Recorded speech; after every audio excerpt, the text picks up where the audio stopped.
할렐루야. 우리가 로마서를 작년 7월 23일부터 시작해서 길게 느끼실 분도 있겠지만 또 짧게 느낄 수도 있어요. 로마서를 길게 설교하시는 분들은 로마서만 가지고 한 5년씩 설교를 해요. 로이드 존스 목사님 같은 경우도 로마서만 가지고 책을 두껍게 그분의 설교집을 냈는데 15권인가 14권인가 그 정도 되죠. 우리나라 분들은 길어봐야 로마서를 3권 정도 내면 길게 내는데 로이드 존스 목사님은 한 절 가지고도 한 2달씩 이렇게 설교를 하셨어요. 굉장히 세밀하게 깊이 하시느라고 아마 그랬던 것 같아요. 로마서를 끝내면서 이 로마서가 정말 많은 사람들을 변화시키고 많은 사람들에게 새 사람을 만들어주는 역할을 했는데 사실 우리는 별로 그렇지 못한 것 같아서 하나님 앞에 제가 더 많이 기도하며 준비해야 되는데 그렇지 못한 것 같아서 하나님 앞에 죄송스럽고 제가 이 로마서에서 믿음으로 구원 얻는다 하는 것이 중심 주제이긴 하지만 정말 중요한 영에 속한 사람들에 대한 이야기를 더 나누고 싶어서 올해 연말까지는 영에 속한 사람들에 대한 이야기를 나누려고 해요. 그래서 지난주 천국을 준비하는 사람에 대한 이야기지만 따지고 보면 천국과 지옥이 있다. 천국과 지옥이 있고 영의 세계가 있다 하는 영에 속한 사람들에 대한 서론격으로 지난주에 말씀을 나눈 겁니다. 잘 기억하십시오.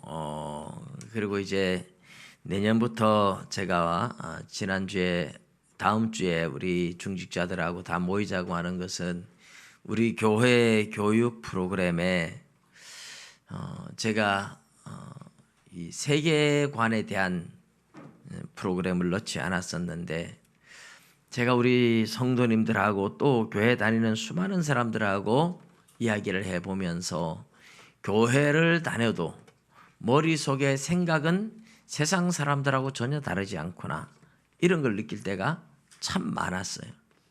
교회를 다니면 성경적인 세계관으로 세계관이 바뀌어야 돼요. 성경적인 가치관으로 가치관이 바뀌어야 돼요. 성경적인 우주관으로 우주관이 바뀌어야 돼요. 인생관이 바뀌고 가치관이 바뀌고 우주관이 바뀌고 이런 것을 세계관이라 그러죠. 세계를 어떻게 보느냐. 예수님 믿으면서 성경에는 하나님이 세상을 창조했다 말을 했는데 학교에서 진화론 가르치니까 여전히 진화론이 맞는 줄 그렇게 또 이야기하고 말하고 있고 교회 다니면서 하나님의 통치를 받는다 다 들었는데 밖에 나가면 또 점쟁이 찾아가지고 이삿날 받고 또 점쟁이 찾아가지고 뭐 이름 짓고 이게 뭐냐 이 말입니다. 어떻게 하나님이 다스린다는 걸 말해놓고 마귀한테 가가지고 또 물어서 뭐냐 이거죠. 하나님을 믿으면서 하나님의 통치를 믿는다고 말하면서 또 결혼하는데 또 궁합 본다고 또 찾아가고 이런 현상을 뭐라고 해야 됩니까? 하나님이 내 인생을 주관한다고 말은 해놓고 그래놓고 또 세상에 가서 자녀들을 학원에 열심히 다녀서 공부를 잘해야 또 인생의 성공이고 높은 벼슬을 해야 인생의 성공이고 또 이렇게 가는 거는 뭐냐 이 말이죠. 하나님이 내 인생의 주인이 돼야 내가 안전하고 행복한데 하나님 없어도 좋으니 세상에서 성공만 해라 이렇게 자녀들한테 가르치고 있는 셈이죠. 주일날 교회에 빠져도 공부부터 해서 좋은 회사에 들어가고 취직을 잘하고 높은 벼슬을 하고 그게 더 중요하지. 교회는 그 다음부터 다녀도 돼. 이 말은 하나님보다도 세상이 더 중요하다고 가르치고 있는 거죠. 가치관이 완전히 거꾸로 되어 있는 겁니다. 이런 가치관을 성경에서 말하는데 성경에서 다 말해주고 있는데도 콕 집어서 설명을 안 해주면 내가 스스로 성경을 해석하는 능력이 없어서 이해하지 못하고 깨닫지 못하고 알지 못하는 사람들이 너무너무 많은 것 같아요. 이거는 이런 가치관에 대한 잘못된 것은 사실 그 성도님들한테만 있는 게 아닌 것 같아요. 목사님들도 장로님들도 다 그런 가치관을 가지고 살아가는 것 같아요. 참 마음 아픈 이야기죠. 골리앗이 나타났을 때 사울 왕과 이스라엘 백성들이 전부 다 두려워서 벌벌 떤 이유가 뭡니까? 가치관이 하나님이 우리와 함께 하시고 하나님이 도우시면 이긴다 하는 전쟁은 여호와께 속한 것. 이 가나안 정복 때부터 늘 하나님이 말씀했어요. 그렇게 알고는 지식적으로는 알아요. 그런데 현실을 만나니까 하나님은 어디 가고 없고 힘 세고 키 크고 골리앗이 용사니까 저 용사를 우리는 이길 수 없어. 가치관이 그렇게 바뀐 거예요. 세상에 키 크고 힘 있고 그러면 이길 수 없는 것처럼 돈 많고 공부 잘하고 똑똑하고 잘생기면 그 사람이 성공이라고 생각하는 거하고 똑같은 거죠. 골리앗 앞에 벌벌 떨고 있는 사울 왕과 이스라엘 백성들, 하나님 믿는 사람이 다 골리앗 앞에 벌벌 떨고 있는 것은 가치관이 잘못된 거죠. 가치관이 잘못된 겁니다. 오늘날도 예수 믿는 사람들이 세상 골리앗 앞에 두려워하고 떨고 있고 부러워하는 겁니다. 예수를 믿으면 예수 안에서 진정한 행복이 올 수 있다는 것을 못 믿고 돈 많은 사람, 높은 배설한 사람, 권력자, 전부 다 이런 사람 앞에 가면 굽신거려야 되고 벌벌 떨고 조찬 기도회 한다고 목사님들이 모여가지고 대통령을 부르거나 국회의원을 불렀으면 하나님을 믿지 않는 대통령이나 국회의원한테 당신도 하나님 믿고 천국 가야 된다고 전도하면서 당당하게 죄에 대해서 책망하고 이래야 되는데 하나님 믿는 사람들이 두려워서 세상 권력자 앞에 위대하시고 존경하시고 그런 의원님이 오시고 대통령님이 오셔서 물론 그분들을 무시하라고 하는 얘기는 절대로 안 해요. 존경해야 되는 게 마땅해요. 그러나 우리가 나라의 법과 질서를 존중해서 존경하는 것하고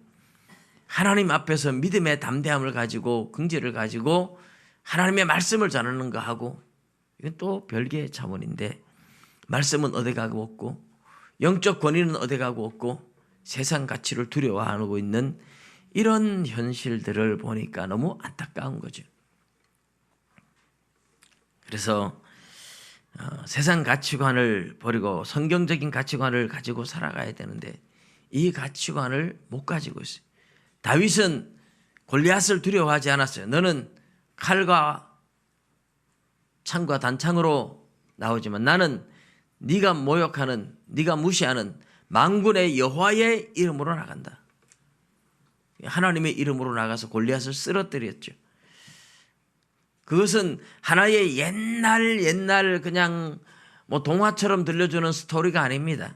그것은 그 시대 믿음이 세상을 이긴 확실한 증거였고 하나님의 사람들은 그렇게 살아야 한다는 것을 저와 여러분한테 이야기해 주고 있는 거예요.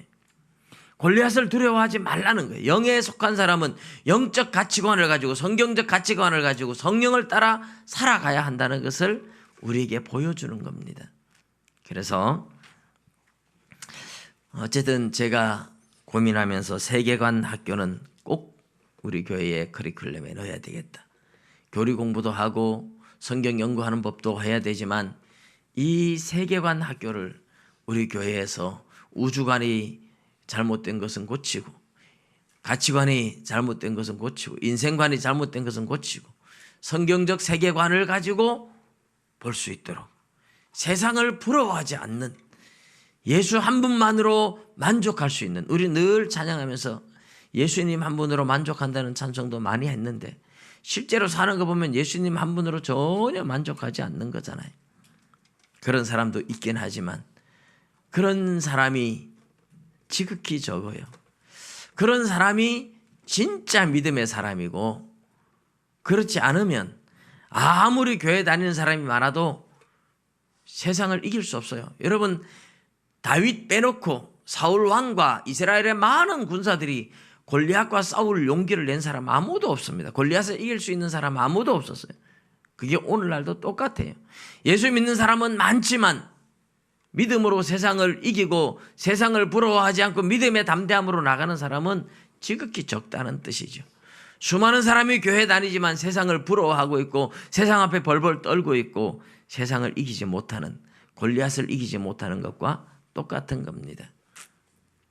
자, 그래서 오늘 우리는 이제 영에 속한 사람을 배우면서 우리 교회 교육 프로그램에 제가 넣으려고 하는 가치관도 함께 배워나가야 될 줄로 믿습니다.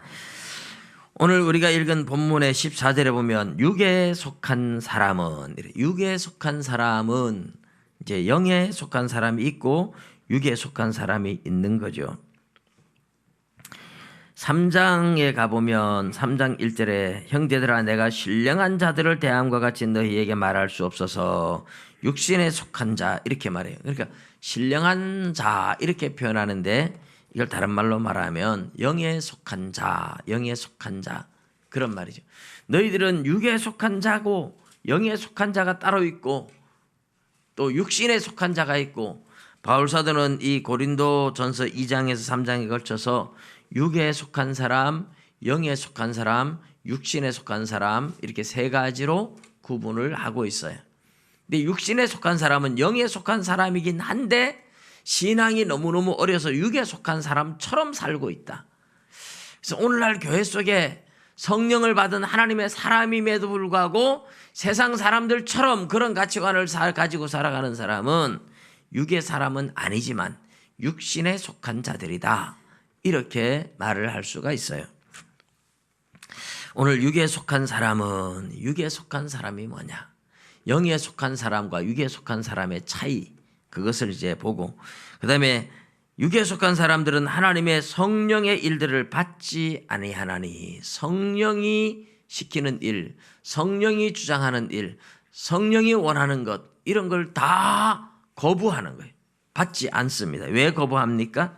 이는 그것들이 그에게는 어리석게 보이며, 성령의 일들을 세상 사람들, 육에 속한 사람들이 볼 때는 참 어리석게 보인다, 바보 같다 이렇게 이제 생각을 하는 거죠. 그러니까 거부하는 겁니다. 또 그는 그것들을 알 수도 없나니 그러한 일은 영적으로 분별되기 때문이라 이랬어요. 성령을 받지 않은 사람은 이걸 알 수가 없대요. 육에 속한 사람과 영에 속한 사람은 전혀 다른, 사실은 사람은 보면 겉으로 보면 생긴 것도 비슷하고 다 똑같은 사람이죠. 말도 같고. 그런데요, 달라요. 생각과 가치관이 다르니까 이렇게 다를 수가 없어요. 여러분, 공산주의하고 민주주의 이 생각이 완전히 달라요. 제가 명절에 동생하고 조카하고 만나가지고 이야기를 하다가 북한에도 공산주의라는 말을 안 쓴다. 그러니까 말도 안 되는 소리라고. 공산주의가 공산주의라는 말을 쓰지 무슨 말이냐고. 근데 실제로 북한 헌법에는 조선인민민주주의공화국이라고 쓰지 자기들을 공산주의라고 쓰진 않아요. 우리 대한민국은 자유민주주의라는 말을 쓰고 북한은 인민민주주의라는 말을 써요. 그러니까 북한의 민주주의는 사실 민주주의가 아니죠. 독재죠. 공산주의, 김일성, 김정일, 김정은의 독재지 민주주의가 절대로 아니에요. 그런데 그 사람들이 민주주의라는 이름을 써요. 그런데 동생하고 조카하고 같이 모여서 얘기할 때에 그 사람들 공산주의란 말을 안 쓴다. 조선인민민주주의공화국이라고 자기들 그렇게 말한다. 이러니까 안 믿어요. 말도 안 되는 소리라고. 공산주의가 공산주의라는 말을 쓰지 무슨 말이냐고.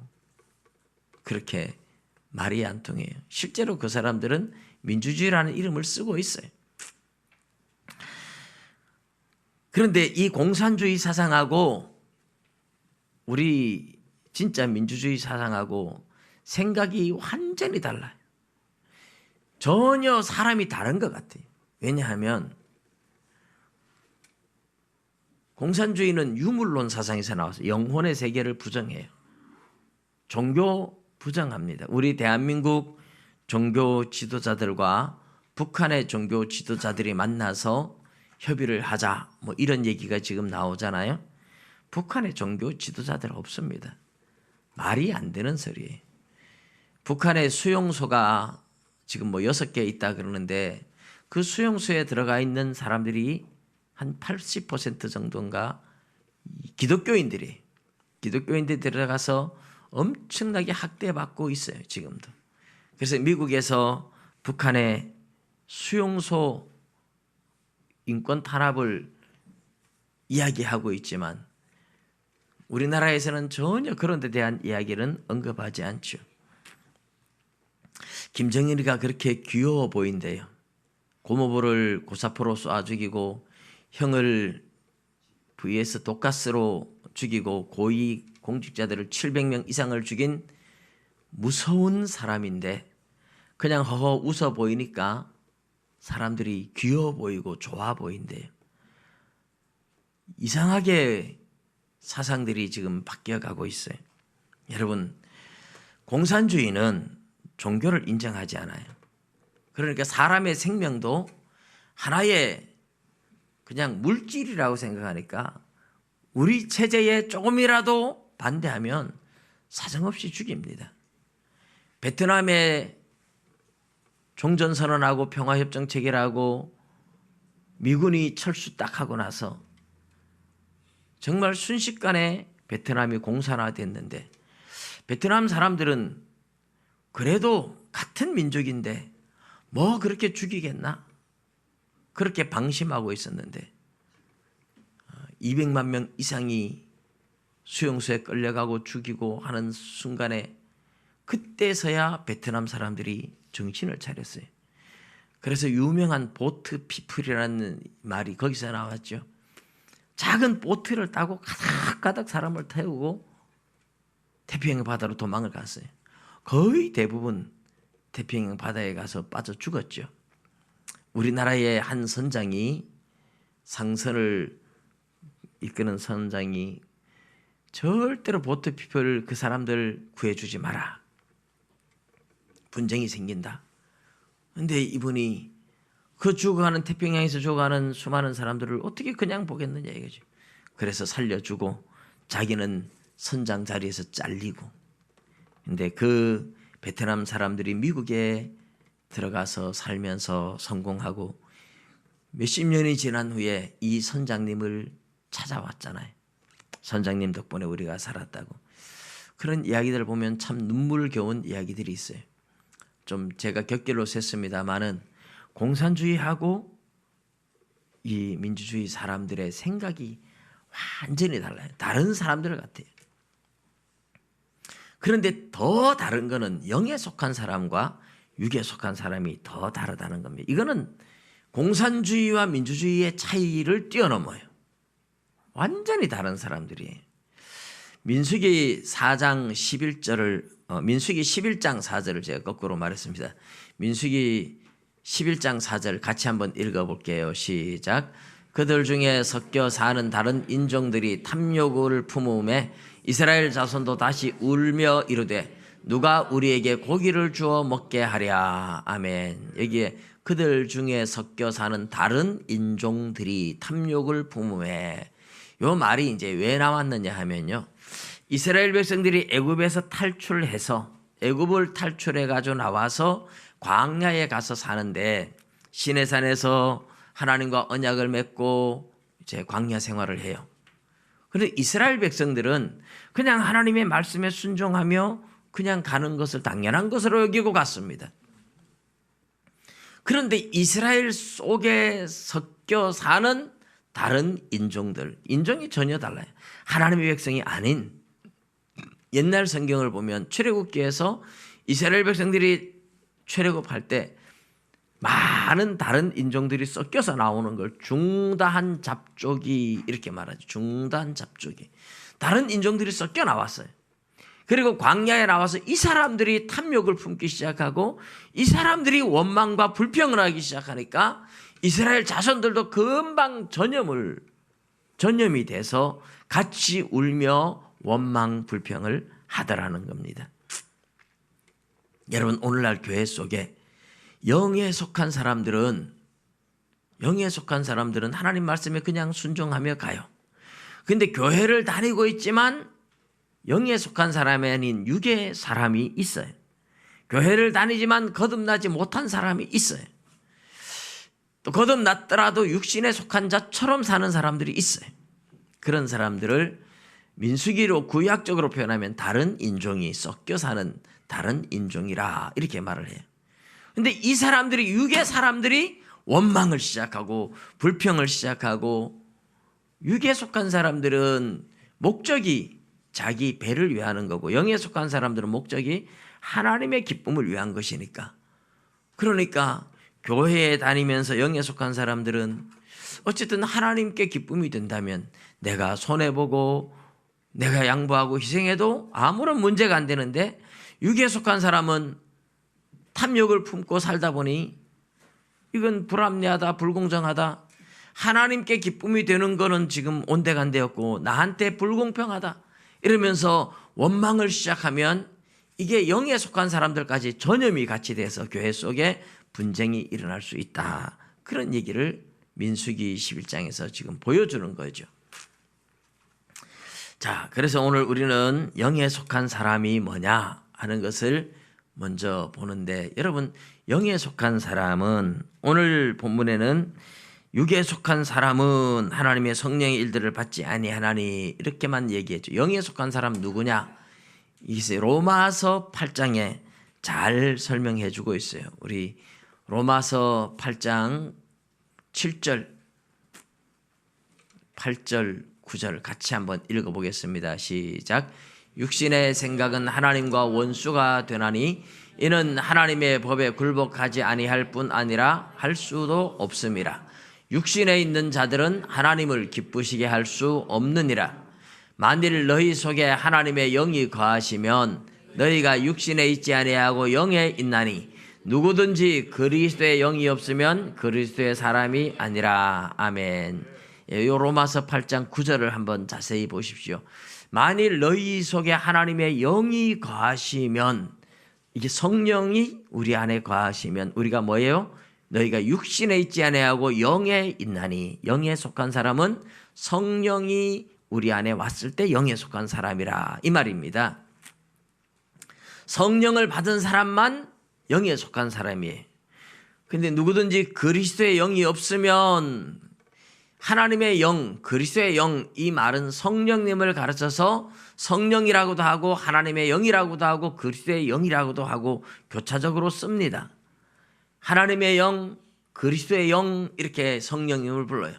결국은 우리 안에 성령이 없으면 그리스도의 사람이 아니라, 영에 속한 사람이 아니라 육에 속한 사람이다, 이렇게 말씀을 하고 있는 겁니다. 자, 성령을 받아야만 영에 속한 사람, 성령을 받은 사람만 영에 속한 사람.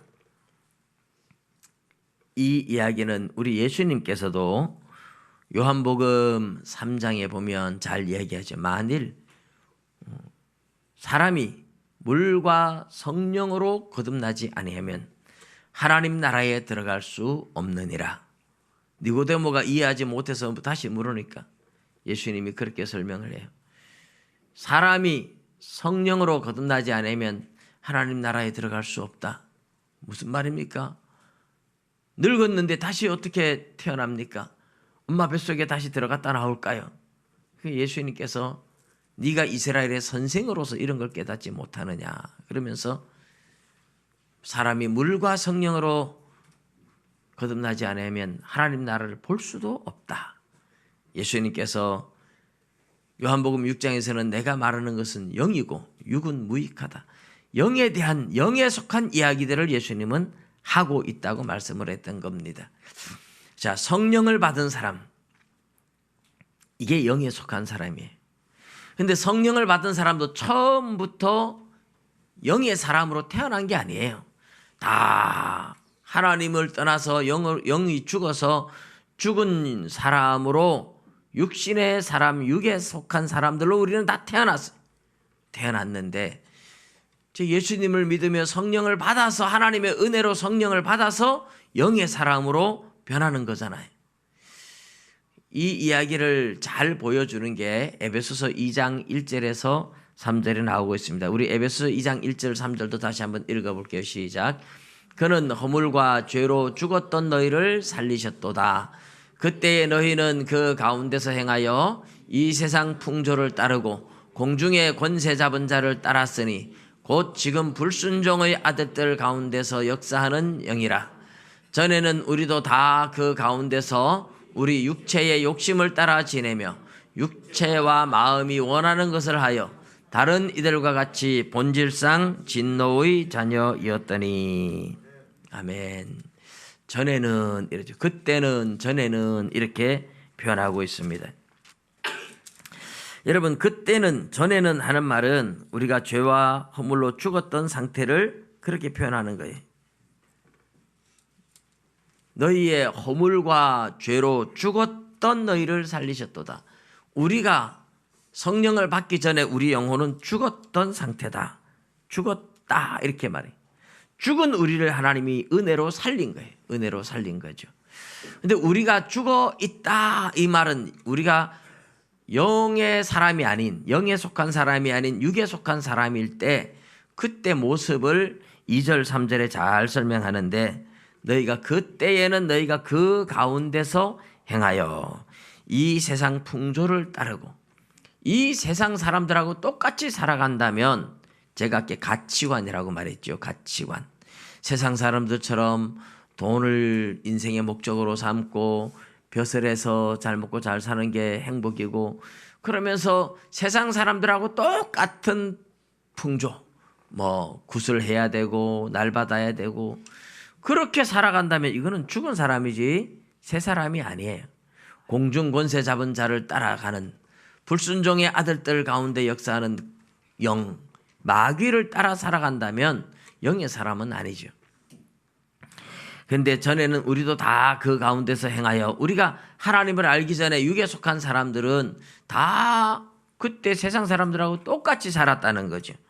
우리 육체의 욕심을 따라 지내며, 다 육체의 욕심을 따라 살았잖아요. 그리고 육체와 마음이 원하는 것을 하여, 내 마음대로 내가 원하는 대로 인생을 사니까 본질상 진노의 자녀였더니. 본질적으로 진노의 자녀, 본질적으로 하나님과 원수, 본질적으로 하나님의 진노의 대상, 이게 육에 속한 사람들이고 하나님을 모를 때 우리 모습이었다 이렇게 말하죠.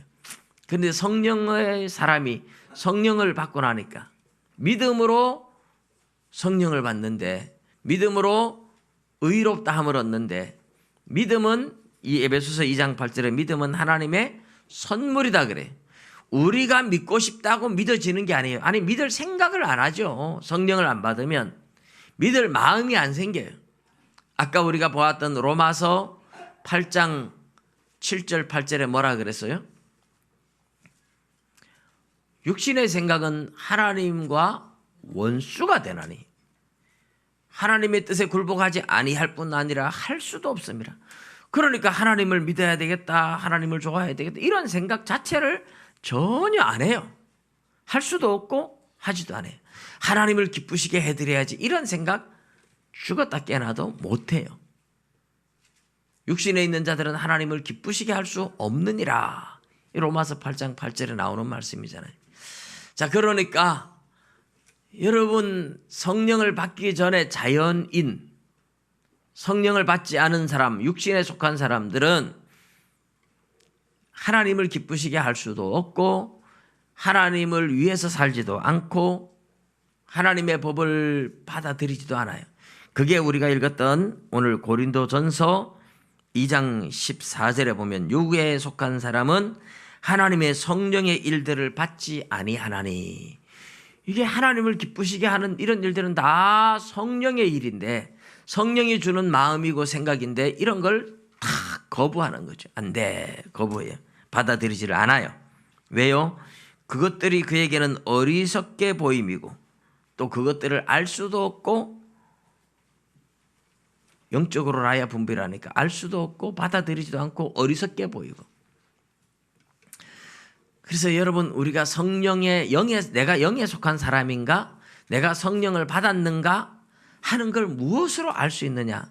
여러 가지 있죠. 그죠? 하나님을 아빠, 아버지라고 부르는 것도 그렇고 여러 가지가 있는데 가장 이제 로마서 8장이나 고린도전서 2장을 통해서 우리가 알 수 있는 확실한 것은 내가 하나님을 기쁘시게 하려고 하는 마음이 있느냐 없느냐 이걸 보면 알아요.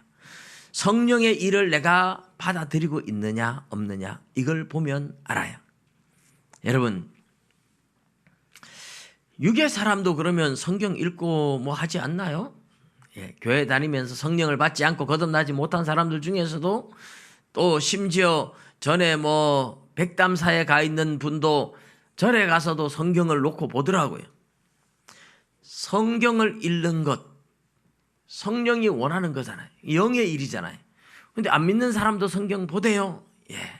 그 사람들은 하나님의 뜻을 찾기 위해서 하나님을 기쁘게 하기 위해서 성경을 보는 걸까요? 아니죠.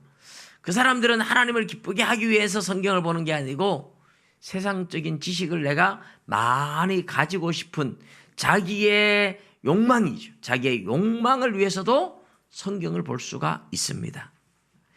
그러니까 예수님을 믿는 사람도 성경을 보면서 하나님의 뜻을 찾으려고 성경을 보는 사람은 성령의 일들을 받아들이는 사람들이. 근데 교회 다니면서도 내가 성경 많이 읽었다고 남들한테 자랑하고 싶어서 성경을 본다 이러면 그건 육에 속한 일입니다. 이게 달라요. 우리는 다 허물과 죄로 죽었던 상태고 육에 속한 사람들인데 하나님의 은혜로 이제 영에 속한 사람들이 됐어요. 성령을 받아서 영에 속한 사람들이 됐어요. 그러면 내가 영에 속한 사람인지를 확인하고 이제 성령을 따라 살아야 되는 거죠. 내가 영에 속한 사람인가 아닌가 하는 것은 내 안에 성령이 있느냐 없느냐로 판단을 하는데 내 안에 성령이 있다면 영의 일을 생각하며 성령의 일을 거부하지 않고 받아들이죠. 성경을 읽어봐야 돼. 기도를 해야 돼. 복음을 전해야 돼. 하나님을 기쁘시게 해드려야 되지. 이 마음이 내 안에 조금이라도 일어난다면 누가 시키는 것이 아니라 내 안에서 조금이라도 일어난다면 내 안에 성령이 계신 것을 믿으시기 바랍니다. 이 내가 영의 사람이 된 거예요. 성령을 안 받은 사람은 절대로 죽었다 깨어나도 이런 마음이 안 일어난다니까. 하나님을 기쁘시게 해드려야 돼. 내가 교회를 위해서, 내가 하나님을 위해서, 내가 하나님께 어떻게 하면 하나님이 기뻐하실까? 물론 영에 속한 사람이 어떻게 하면 목사님을 기쁘게 할까? 이렇게도 생각할 수는 있어요. 그러나 잘 들으세요. 하나님을 기쁘시게 하기 위해서 목사님을 기쁘시게 한다면 그 사람은 영에 속한 사람이 맞는데 하나님을 기쁘시게 하는 마음은 조금도 없고 그냥 인간적으로 목사가 좋아서 목사한테 잘 보이고 목사를 기쁘게 하고 그래서 내가 목사한테 인정받아야 되겠다 이러면 이건 영에 속한 일이 아니고 육에 속한 일입니다. 육에 속한 일. 그러니까 이게 잘 구분을 하셔야 돼요. 하나님을 기쁘시게 하고자 하는 마음이 진짜 일어난다면 성령이 주시는 마음이에요. 믿으시기 바랍니다. 성령이 원하는 대로 내가 하나님 앞에 기도하고 하나님을 기쁘게 해드리고 내가 하나님 말씀대로 순종하고 살아야 되는데 이런 마음이 누가 시키지 않아도 내 혼자 내 스스로 속에서 일어난다면 그것은 성령을 받은 증거인 줄 믿으시기 바랍니다. 영에 속한 사람이 아니면 그런 마음들이 안 일어나요. 성경을 봐서 하나님의 뜻을 찾아야지. 하나님을 기쁘시게 해드려야 되지. 복음을 전하며 영혼을 살려야 되지. 지옥 안 가게 천국 가게 저 사람 전도해야 되지.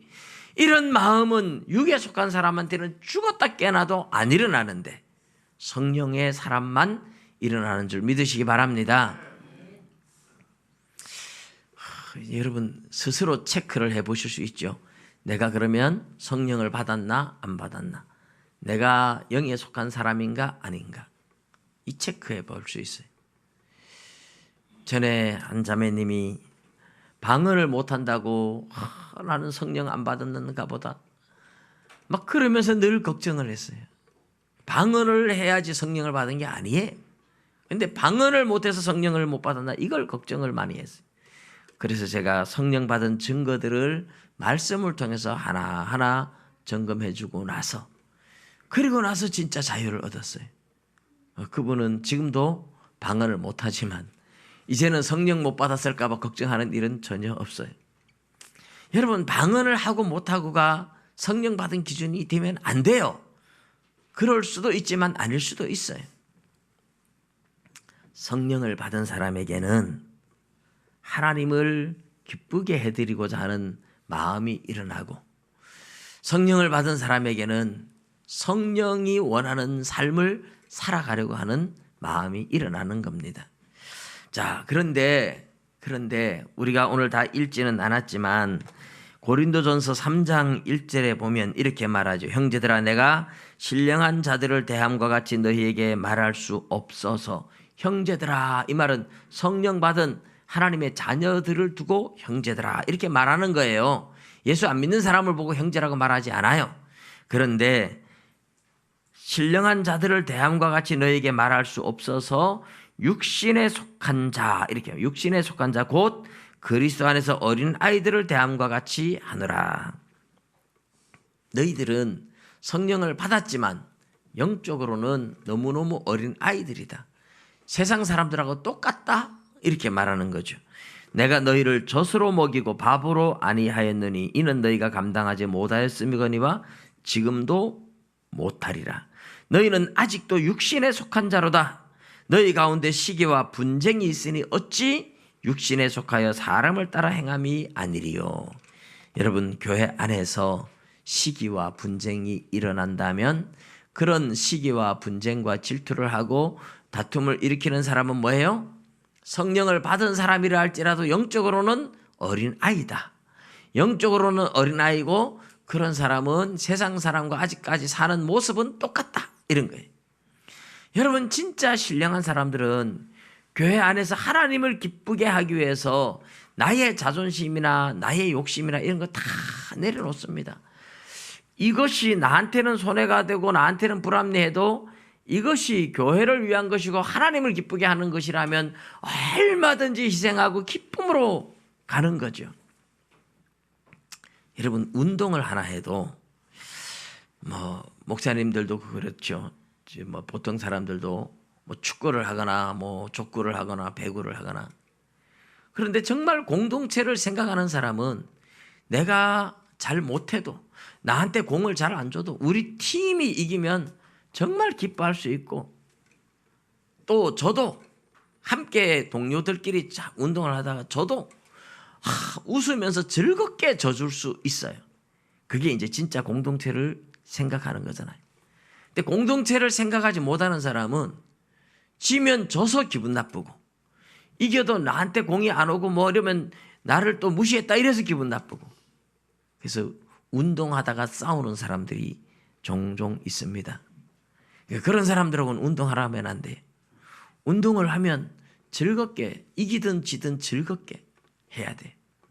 그런데 안 지기 위해서 막 반칙을 하고 막 반칙해놓고도 안 했다 그러고 이러다 보니까 이제 싸움이 생기는 거예요. 그냥 희생하고 양보하고 져주고 그냥 그런 걸 통해서 함께 자라가고 함께 즐거워질 수 있다면 그런 공동체는 건강한 공동체죠. 교회도 그렇습니다. 교회도 하나님을 기쁘시게 하는 일이라면 이게 중요한 거예요. 이게 포인트. 영에 속한 사람, 성령을 따라 사는 사람들, 하나님을 기쁘시게 할 수 있다면 나는 아무렇지도 않아요. 하나님을 기쁘시게 할 수 있는 일이라면 내가 죽어도 좋고 희생해도 좋고 아무런 문제가 되지 않아요. 이게 이제 신령한 사람들의 모습이에요. 이게 영적 사람들의 모습이에요.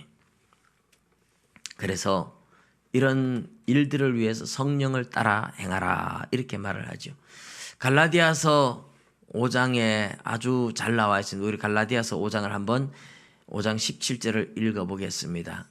시작. 육체의 소욕은 성령을 거스르고 성령은 육체를 거스르나니 이 둘이 서로 대적함으로 너희가 원하는 것을 하지 못하게 하려 함이니라. 아멘. 사실 우리 17절만 읽었지만 갈라디아서 5장 16절에서 19절에 쭉 보면 성령을 따라 행하라 이 말을 먼저 해요. 성령을 따라 살아라 이 말을 해요. 왜 성령을 따라 살아야 하느냐? 성령을 따라 살아야 되는데 육체의 소욕, 육체의 욕망들은 성령을 거스르고 성령은 육체를 거스르고 그래서 육체의 욕망과 성령이 서로 대적한대. 원수예요, 원수. 그래서 원하는 것을 하지 못하게 하는 거예요. 그래서 내가 성령을 따라 살아가지 아니하면 육신을 따라 살아가면 영의 사람이 육의 사람이 돼버리는 거예요. 육의 사람처럼 살아가는 거죠. 그래서 성령을 따라 살아가야 돼. 왜 성령을 따라 살아가야 되느냐? 더 구체적으로 보면 로마서 8장 1절에서 6절까지 그 이유를 정말 잘 설명해 놓고 있습니다. 로마서 8장 1절에서 5절까지 6절까지 보면 이렇게 말해요. 그러므로 이제 그리스도 예수 안에서 예수 안에 있는 자에게는 결코 정죄함이 없나니 결코 정죄함이 없다 그랬죠. 이는 생명의 성령의 법이 죄와 사망의 법에서 너를 해방하였음이라. 예수 안에 있는 자는 결코 정죄함이 없다 이렇게 말했는데 그것만 보고 끝이다 이러면 안 돼요. 뒤에 나오는 내용을 보면 율법이 육신으로 말미암아 연약하여 할 수 없대요. 그런데 그것을 하나님이 하시는데 하나님이 어떻게 하시느냐? 자신의 아들을 죄 있는 육신의 모양으로 보내어 육신의 죄를 정해서 하나님의 아들 예수님을 보내가지고 예수님께 죄를 다 덮어 씌워놓고 이게 이제 그 다음에 4절이 참 중요해요. 예수님을 보내서 죄 있는 육신의 모양으로 예수님께 죄를 다 덮어 씌워놓고 그 다음에 뭐예요?